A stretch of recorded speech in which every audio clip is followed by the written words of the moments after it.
Hello my dear students, welcome back to learn easily channel. ಈ ಒಂದು ವಿಡಿಯೋದಲ್ಲಿ ನಾವು what is an art by Plato and Aristotle ಇವರ ಇಬ್ಬರ ಒಂದು ಪ್ರಕಾರ ವಾಟ್ ಈಸ್ ಅನ್ ಆರ್ಟ್, ಕಲೆ ಎಂದರೇನು, ಮತ್ತು ಅವರಿಬ್ಬರ ವ್ಯಾಖ್ಯಾನಗಳು ಮತ್ತು the difference between the Plato and Aristotle ಈ ವಿಡಿಯೋದಲ್ಲಿ ಡಿಸ್ಕಸ್ ಮಾಡೋಣ. ಕನ್ನಡದಲ್ಲಿ ನಾನು ಸಂಪೂರ್ಣವಾಗಿ ಇದರ ಒಂದು ಸಾರಾಂಶವನ್ನು ನಾನು ತಿಳಿಸ್ತಾ ಹೋಗ್ತೇನೆ. ಎಲ್ಲವನ್ನು ಕೇಳಿ ನಂತರ ಇಂಗ್ಲೀಷ್ ಸಮರಿಯ PDF ಅನ್ನು ನೀವು ಡೌನ್ಲೋಡ್ ಮಾಡಿಕೊಳ್ಳಿ, ಓದಿ ಸಂಪೂರ್ಣವಾಗಿ ಇದು ಅರ್ಥ ಆಗುತ್ತೆ ಅಂತ ಹೇಳ್ತಾ, ಮೊದಲಿಗೆ ವಾಟ್ ಈಸ್ ಆನ್ ಆರ್ಟ್, ಕಲೆ ಎಂದರೆ ಏನು ಅಂದಾಗ, ಕಲೆ ಮಾನವನ ವಿವಿಧ ಚಟುವಟಿಕೆಗಳು ಮತ್ತು ಸೃಜನಶೀಲತೆಗಳ ವ್ಯಾಪ್ತಿಯಾಗಿದ್ದು ಅದು ಕಲ್ಪನಾಶೀಲ, ವೈಚಾರಿಕ ಮತ್ತು ತಾಂತ್ರಿಕ ಕೌಶಲ್ಯಗಳನ್ನು ವ್ಯಕ್ತಪಡಿಸುತ್ತೆ. ಕಲೆಯ ಉದ್ದೇಶವು ವೈಯಕ್ತಿಕ ಭಾವನೆಗಳು ಮತ್ತು ಆಲೋಚನೆಗಳನ್ನು ವ್ಯಕ್ತಪಡಿಸುವುದರಿಂದ ಹಿಡಿದು ಸಾಮಾಜಿಕ ಸಮಸ್ಯೆಗಳ ಬಗ್ಗೆ ವಿಮರ್ಶಿಸುವುದು ಅಥವಾ ಕೇವಲ ಸೌಂದರ್ಯದ ಆನಂದವನ್ನು ನೀಡುವುದರ ಜೊತೆಗೆ ಇದು ದೃಶ್ಯ ಕಲೆಗಳು, ಚಿತ್ರಕಲೆ, ಛಾಯಾಗ್ರಹಣ, ಪ್ರದರ್ಶನ ಕಲೆಗಳು, ಸಂಗೀತ, ನೃತ್ಯ, ನಾಟಕ, ಸಾಹಿತ್ಯ ಕಲೆಗಳನ್ನು ಈ ಒಂದು ಕಲೆ ಅಂತಕ್ಕಂಥದ್ದು ಒಳಗೊಂಡಿದೆ ಅಂತ. ಇಲ್ಲಿ ಕಲೆಯ ಬಗ್ಗೆ ಪ್ಲೇಟೋನ ದೃಷ್ಟಿಕೋನಗಳು ಹೇಗಿದೆ ಅಂತ. ಪ್ಲೇಟೋನ ಈ ಒಂದು ಕಲಾ ತತ್ವಶಾಸ್ತ್ರವು ಅವನ ಒಟ್ಟಾರೆ ಮೆಟಾಫಿಸಿಕಲ್ ಮತ್ತು ಜ್ಞಾನ ಮೀಮಾಂಸೆ ಸಿದ್ಧಾಂತಗಳೊಂದಿಗೆ ಆಳವಾಗಿ ಸಂಪರ್ಕ ಹೊಂದಿದೆ. ಪ್ಲೇಟೋನ ಅಭಿಪ್ರಾಯ ಪ್ರಮುಖವಾಗಿ ಅವನ ಕೃತಿಗಳಾದ ದಿ ರಿಪಬ್ಲಿಕನ್ ಮತ್ತು ಅಯಾನ್ನಲ್ಲಿ ಕಂಡುಬರುತ್ತೆ. ಇಲ್ಲಿ ಪ್ಲೇಟೋನ ಪ್ರಕಾರ ಆ ಒಂದು ಕಲೆಯ ಬಗ್ಗೆ ಕೆಲವು ಪ್ರಮುಖ ಅಂಶಗಳು. ಮಿಮೆಸಿಸ್, ಅನುಕರಣೆ. ಕಲೆಯು ಭೌತಿಕ ಪ್ರಪಂಚದ ಅನುಕರಣೆ ಅಂತ ಪ್ಲೇಟೋ ನಂಬಿದ್ರು. ಈ ಭೌತಿಕ ಪ್ರಪಂಚವೇ ಸತ್ಯವಾದಂತಹ ಒಂದು ಫಾರ್ಮ್ಸ್ ಅಥವಾ ಐಡಿಯಾಗಳ ಒಂದು ಪ್ರಪಂಚದ ಒಂದು ನೆರಳು ಅಥವಾ ಅನುಕರಣೆಯಾಗಿದೆ ಅಂತ ಪ್ಲೇಟೋ ಹೇಳ್ತಾರೆ. ಹೀಗಾಗಿ ಆರ್ಟ್, ಕಲೆ ಅಂಥದ್ದು ಸತ್ಯದಿಂದ 2 ಹೆಜ್ಜೆ ದೂರದಲ್ಲಿದೆ. ಅದು ಕೇವಲ ವಾಸ್ತವವನ್ನು ನಕಲು ಮಾಡುವುದರಿಂದ ಅದು ಕೆಳಮಟ್ಟದ್ದು ಮತ್ತು ವಂಚನೆಯಿಂದ ಕೂಡಿದೆ ಅಂತ ಪ್ಲೇಟೋ ಹೇಳ್ತಾರೆ. ಇಲ್ಲಿ ಆ ಒಂದು ಪ್ಲೇಟೋನ ಪ್ರಕಾರ ಕಲೆ ಅನ್ನೋದು ಭ್ರಮೆ ಅಂತಕ್ಕಂಥದ್ದು.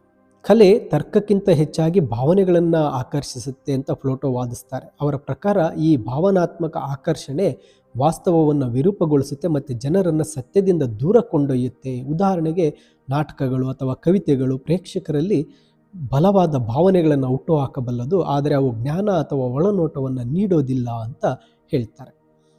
ಇಲ್ಲಿ ದಿ ರಿಪಬ್ಲಿಕ್ನಲ್ಲಿ ಪ್ಲೇಟೋ ಕಲೆಯ ಒಂದು ನೈತಿಕ ಮೌಲ್ಯಗಳನ್ನು ಭ್ರಷ್ಟಗೊಳಿಸುವ ಸಾಮರ್ಥ್ಯ ಹೊಂದಿದೆ ಅಂತ ವಾದಿಸ್ತಾರೆ. ಏಕೆಂದರೆ ಅದು ಭಾವನೆಗಳನ್ನು ಪ್ರಚೋದಿಸುತ್ತೆ ಮತ್ತು ವೀಕ್ಷಕರು ಅನುಸರಿಸಬಹುದಾದ ಅನೈತಿಕ ನಡವಳಿಕೆಗಳನ್ನು ಚಿತ್ರಿಸುತ್ತೆ ಅಂತ ಹೇಳ್ತಾರೆ. ಅವರು ತನ್ನ ಆದರ್ಶ ಸಮಾಜದಲ್ಲಿ ಕೆಲವು ಕಲಾ ಪ್ರಕಾರಗಳ ಮೇಲೆ ಸೆನ್ಸಾರ್ಶಿಪ್, ನಿರ್ಬಂಧ ಹೇರಬೇಕು ಅಂತ ವಾದಿಸ್ತಾರೆ. ಇಲ್ಲಿ ಕಲಾವಿದನ ಪಾತ್ರ. ಪ್ಲೇಟೋ ಪ್ರಕಾರ ಕಲಾವಿದನಿಗೆ ನಿಜವಾದ ಜ್ಞಾನ ಇರೋದಿಲ್ಲ, ಏಕೆಂದರೆ ಅವರು ಕೇವಲ ಮೇಲ್ನೋಟದ ಅಂಶಗಳನ್ನು ನಕಲು ಮಾಡ್ತಾ ಇರ್ತಾರೆ. ಶಾಶ್ವತ ಸತ್ಯಗಳನ್ನು ಚಿಂತಿಸುವ ದಾರ್ಶನಿಕನಿಗೆ ಮಾತ್ರ ನಿಜವಾದ ಜ್ಞಾನವನ್ನು ಹೊಂದಿರ್ತಾನೆ ಅಂತ ಅವರು ಪರಿಗಣಿಸ್ತಾರೆ. ಇಲ್ಲಿ ಪ್ಲೇಟೋನ ಒಂದು ದೃಷ್ಟಿಕೋನದ ಪ್ರಕಾರ ಒಂದು ಪ್ರಮುಖ ಅಂಶಗಳಂದರೆ ಕಲೆ ಅನುಕರಣೆಯಾಗಿದೆ, ಮಿಮಿಸಿಸ್ ಅನುಕರಣೆಯಾಗಿದೆ. ಇದು ಸತ್ಯವಲ್ಲ, ತರ್ಕವಲ್ಲ, ಭಾವನೆಗಳಿಗೆ ಮನವಿ ಮಾಡುತ್ತೆ. ಇದು ನೈತಿಕವಾಗಿ ಭ್ರಷ್ಟಗೊಳಿಸುತ್ತೆ. ಕಲಾವಿದರಲ್ಲಿ ನಿಜವಾದ ಜ್ಞಾನದ ಕೊರತೆ ಇರುತ್ತೆ ಅಂತ ಪ್ಲೇಟೋ ಹೇಳ್ತಾರೆ. ಇನ್ನು ಈ ಆರ್ಟ್ನ ಬಗ್ಗೆ ಅರಿಸ್ಟಾಟಲ್ನ ದೃಷ್ಟಿಕೋನಗಳು.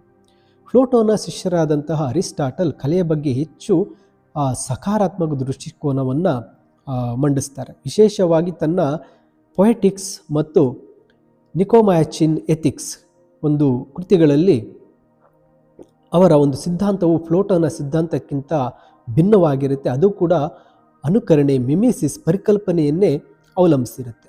ಇಲ್ಲಿ ಅರಿಸ್ಟಾಟಲ್ರ ಒಂದು ವಾಟ್ ಈಸ್ ಅನ್ ಆರ್ಟ್ನ ಪ್ರಕಾರದ ಒಂದು ಪ್ರಮುಖ ಅಂಶಗಳೆಂದರೆ ನೈಸರ್ಗಿಕವಾಗಿ ಅನುಕರಣೆ. ಪ್ಲೇಟೋಗಿಂತ ಭಿನ್ನವಾಗಿ ಅರಿಸ್ಟಾಟಲ್ ಅನುಕರಣೆಯು ಮಾನವರಿಗೆ ನೈಸರ್ಗಿಕವಾದದ್ದು ಮತ್ತು ಕಲಿಕೆಯ ಮೂಲ ಅಂತ ವಾದಿಸ್ತಾರೆ. ಮಾನವರು ಅನುಕರಣೆಯ ಮೂಲಕ ಕಲಿಯುವುದನ್ನು ಆನಂದಿಸ್ತಾರೆ. ಆದ್ದರಿಂದ ಕಲೆಯು ಮೌಲ್ಯಯುತವಾದ ಒಂದು ಶೈಕ್ಷಣಿಕ ಕಾರ್ಯವನ್ನು ಮಾಡುತ್ತೆ ಅಂತ ಹೇಳ್ತಾರೆ. ಇನ್ನು ಕಥಾರ್ಸಿಸ್, ಭಾವಶುದ್ಧಿ ಅಂತ. ಅರಿಸ್ಟಾಟಲ್ನ ಪ್ರಮುಖ ಕೊಡುಗೆ ಎಂದರೆ ಕಥಾರ್ಸಿಸ್ನ ಪರಿಕಲ್ಪನೆ.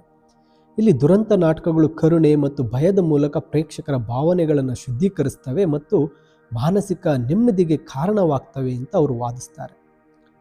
ನಂತರ ಅರಿಸ್ಟಾಟಲ್ರವರು ಕಲೆಯನ್ನು ಕೇವಲ ಭೌತಿಕ ವಸ್ತುಗಳ ನಕಲು ಎನ್ನದೆ ಸಾರ್ವತ್ರಿಕ ಸತ್ಯಗಳನ್ನು ಪ್ರತಿನಿಧಿಸುವ ಒಂದು ಮಾರ್ಗ ಅಂತ ಹೇಳ್ತಾರೆ. ಕಲೆಯು ಜೀವನದ ಅತ್ಯಗತ್ಯ ಗುಣಗಳನ್ನು ಸೆರೆಹಿಡಿಯುವ ಮೂಲಕ ಮಾನವನ ಸ್ಥಿತಿಯ ಬಗ್ಗೆ ಒಳನೋಟವನ್ನು ನೀಡುತ್ತೆ ಅಂತ ಹೇಳ್ತಾರೆ.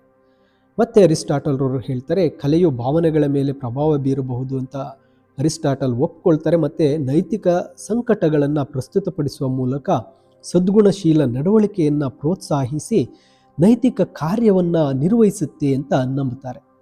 ಇದರಲ್ಲಿ ಅರಿಸ್ಟಾಟಲ್ರವರ ಪ್ರಕಾರ ಕಲಾವಿದನ ಪಾತ್ರಕ್ಕೆ ಬಂದಾಗ ಕಲಾವಿದರು ಮಾನವ ಅನುಭವಗಳನ್ನು ಮತ್ತು ಭಾವನೆಗಳನ್ನು ಅರ್ಥ ಮಾಡಿಕೊಳ್ಳಲು ಮತ್ತು ಸಂವಹಿಸಲು ಪ್ರಮುಖ ಪಾತ್ರ ವಹಿಸ್ತಾರೆ.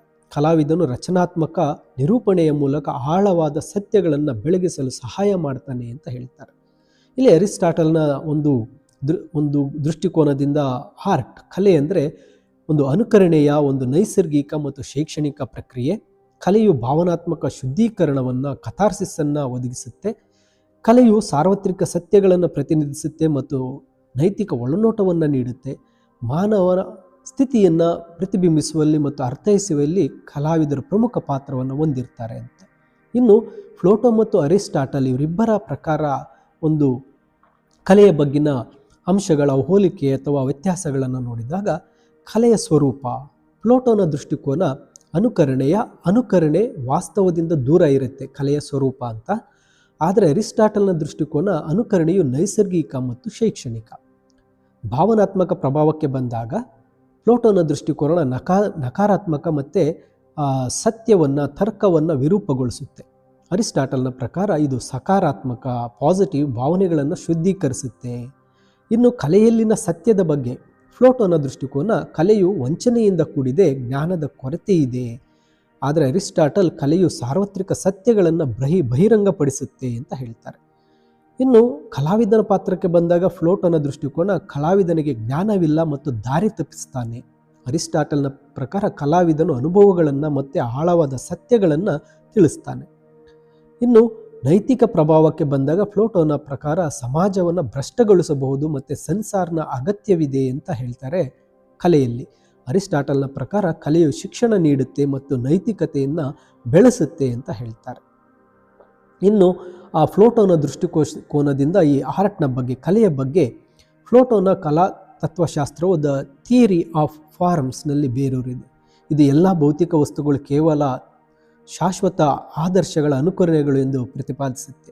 ಕಲೆಯು ವಾಸ್ತವದಿಂದ 2 ಹೆಜ್ಜೆ ದೂರದಲ್ಲಿದೆ, ಏಕೆಂದರೆ ಅದು ಭೌತಿಕ ಪ್ರಪಂಚದ ಅನುಕರಣೆಯಾಗಿದೆ ಅಂತ ಪ್ಲೇಟೋ ಹೇಳಿರ್ತಾರೆ. ಇಲ್ಲಿ ಅನುಕರಣೆ, ಮಿಮೆಸಿಸ್, ಕಲೆಯ ಅನುಕರಣೆ, ಒಂದು ಕಲೆ ಅಂತಕ್ಕಂಥದ್ದು ಅನುಕರಣೆಯಾಗಿರುತ್ತೆ. ಅದು ಜ್ಞಾನವನ್ನು ನೀಡುವ ಬದಲು ಜನರನ್ನು ವಾಸ್ತವದಿಂದ ದೂರ ಕರ್ಕೊಂಡು ಹೋಗುತ್ತೆ ಅಂತ ಹೇಳ್ತಾರೆ. ಕಲೆ ಮತ್ತು ಆತ್ಮ, ಕಲೆಯು ತರ್ಕಕ್ಕಿಂತ ಭಾವನೆಗಳಿಗೆ ಮನವಿ ಮಾಡುವುದರಿಂದ ಅದು ವ್ಯಕ್ತಿಯ ಒಂದು ತರ್ಕಬದ್ಧ ಆಲೋಚನೆ ಮತ್ತು ಆತ್ಮದ ಸಾಮರಸ್ಯವನ್ನು ಅಸ್ಥಿರಗೊಳಿಸುತ್ತೆ ಅಂತ ಪ್ಲೇಟೋ ಹೇಳ್ತಾರೆ. ಶಿಕ್ಷಣದ ಕಾಲೇಜು ಬಗ್ಗೆ ಬಂದಾಗ ಕವನ ಮತ್ತು ನಾಟಕದಂತಹ ಕಲೆಗಳಿಗೆ ಒಡ್ಡಿಕೊಳ್ಳುವುದು ಯುವ ಮನಸ್ಸುಗಳನ್ನು ಭ್ರಷ್ಟಗೊಳಿಸಬಹುದು ಅಂತ ಹೇಳ್ತಾರೆ. ಕವಿಗಳ ಮೇಲಿನ ನಿಷೇಧ, ಪ್ಲೇಟೋ ತನ್ನ ಆದರ್ಶ ರಾಜ್ಯದಿಂದ ಕವಿಗಳನ್ನು ನಿಷೇಧಿಸಲು ಪ್ರಸ್ತಾಪಿಸ್ತಾರೆ, ಏಕೆಂದರೆ ಕಲೆಯು ತರ್ಕವಿಲ್ಲದ ಭಾವನೆಗಳನ್ನು ಪ್ರಚೋದಿಸುತ್ತೆ ಅಂತ ಹೇಳ್ತಾರೆ. ಇನ್ನು ಅರಿಸ್ಟಾಟಲ್ನ ದೃಷ್ಟಿಕೋನದಲ್ಲಿ ಬಂದಾಗ ಅರಿಸ್ಟಾಟಲ್ ಕೂಡ ಕಲೆ ಅನುಕರಣೆ ಅಂತ ಒಪ್ಪಿಕೊಂಡ್ರು ಅದನ್ನು ನೈಸರ್ಗಿಕ ಮತ್ತು ಮೌಲ್ಯಯುತ ಅಂತ ಹೇಳ್ತಾರೆ. ಕಥಾರ್ಸಿಸ್, ಪ್ರೇಕ್ಷಕರು ಕಲೆಯ ಮೂಲಕ ಭಾವನೆಗಳನ್ನು ಅನುಭವಿಸಿ ಬಿಡುಗಡೆ ಮಾಡಲು ಸಾಧ್ಯ ಆಗುತ್ತೆ ಅಂತ ಹೇಳ್ತಾರೆ.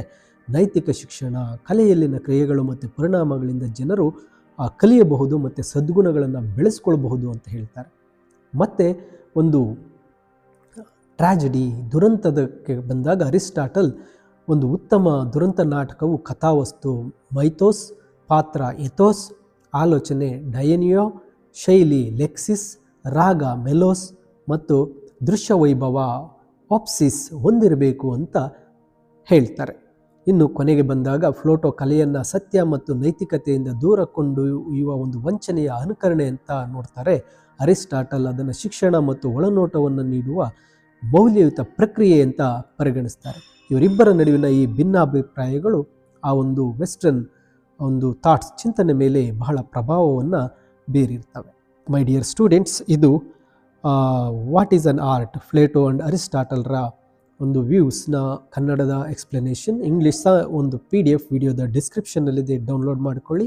ಹೆಚ್ಚಿನ ವಿಡಿಯೋಗಳಿಗೆ ತಪ್ಪದೇ ಲರ್ನ್ ಈಸಿಲಿ ಚಾನಲ್ಗೆ ಸಬ್ಸ್ಕ್ರೈಬ್ ಮಾಡಿ ಮತ್ತು ನಿಮ್ಮ ಸ್ನೇಹಿತರಿಗೂ ಸಹ ವೀಡಿಯೋಸನ್ನು ಶೇರ್ ಮಾಡಿ. Thank you for watching this video.